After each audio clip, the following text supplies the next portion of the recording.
I was one of the largest producers of online pornography in the country. I had 1.3 million registered images, staggering number, and we had thousands and thousands of hours of video. Jeff Myers never set out to become a pornographer, but by his late 30s, he was king of an online pornography empire. My soul, it was sterile. It was dead. I really had no conscience whatsoever. It was all about me. It was about making as much money as I could possibly make. Jeff was driven by deep insecurities that began in his childhood. I never really measured up, and I was always trying to obtain something that I could never get to. It kind of centered around money. The more money I could get, the more successful I felt, or I could make myself look to others. He married in his early 30s, but after 5 years they divorced, as he began spending much of his time and money in strip clubs. It really became my second lifestyle. I was spending thousands of dollars a week in these clubs, vying for this fake attention from these young ladies. Within a short period of time, that lifestyle, little by little, became real to me. I had to have this attention. It made me feel important. For kind of the first time in my life, even though it was fake, it didn't matter. I felt like I was important to somebody. One night, a dancer told him she wanted help, starting her own pornographic website. I'm thinking in the back of my head, well, I could do that.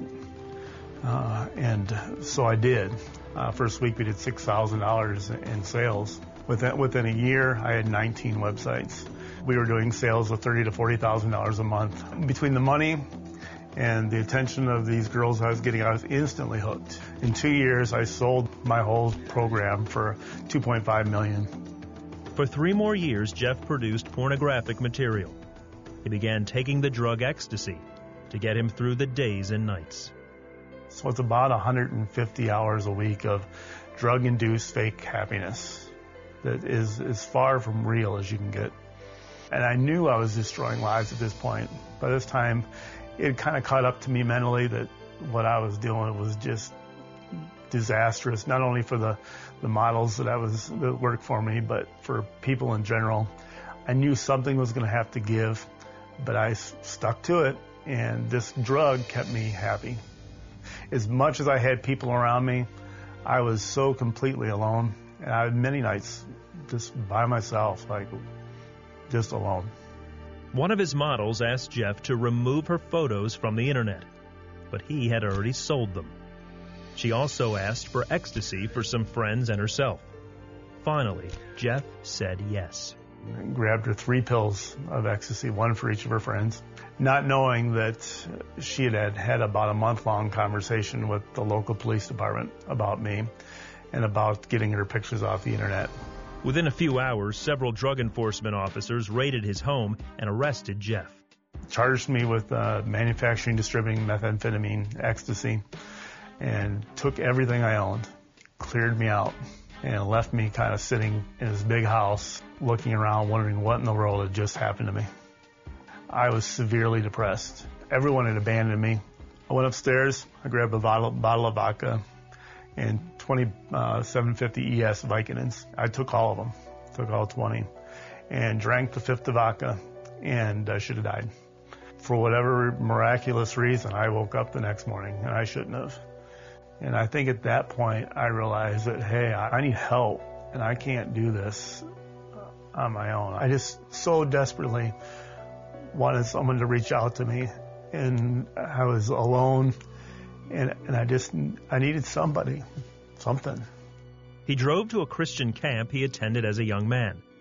That night, they gave an altar call, and Jeff was one of the first to come forward. He prayed and asked God to forgive his sins and give him a new start. I don't know if this God thing is going to work, that I had done way too much. And in my mind, I'd gone way off the deep end, and there was no redemptive values for me at all. I wasn't worthy. And I certainly didn't feel like I was a Christian, though I knew something had happened that day. He sought out an old friend from camp who had become a pastor. Within a few days, he had moved in with the pastor and his family. He was very broken and searching and didn't really know what to do with his life, and felt like he had at least a chance to come down to strangers and I knew our church would offer grace and love, and he needed that. What they did is just what Jesus would have done. He didn't look at my past. He didn't look at what I was doing, how I was acting. He just loved me. They wrapped their arms around me and loved on me and took care of me beyond what I could even possibly imagine. That meant everything. That was confirmation that grace was real. Jeff spent his days reading the Bible and listening to worship music. Before long, he noticed something different. Over the next several days, I would wake up every morning with this worship song in my head. It was always a different one, and it was just like I was being washed from the inside out. My mind was being purified, and all those images were going away. I had no recollection of anything that I'd produced or any of those images. It was gone. It was like he's used that music and the stuff that I'd read and just to kind of cleanse me and make me new. And that's the point where I said, wow, he can fix me? Me? with the mess and the millions of lives that I've touched in a very, very negative way. But he still loves me. Blows my mind. Jeff was sentenced to a year in prison. He used the time to study the Bible and pray. After his release, he used his internet development skills and started a new website, Godbeat TV. Instead of sharing filth, he's given me the opportunity to share God's love and put it in as many homes as we can do. It's kind of my personal mission of redemption. It's like, okay, God, you've given me these skills.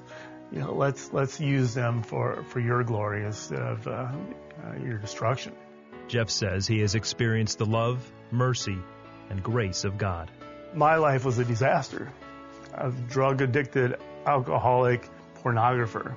But he's taken my life and turned it around and loves me in spite of my mess.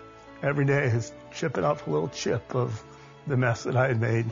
He's taken what Satan meant for evil and turned it into something amazing. Just further proof of God's amazing grace, the things he can do and the restoration he can make. Blows my mind still.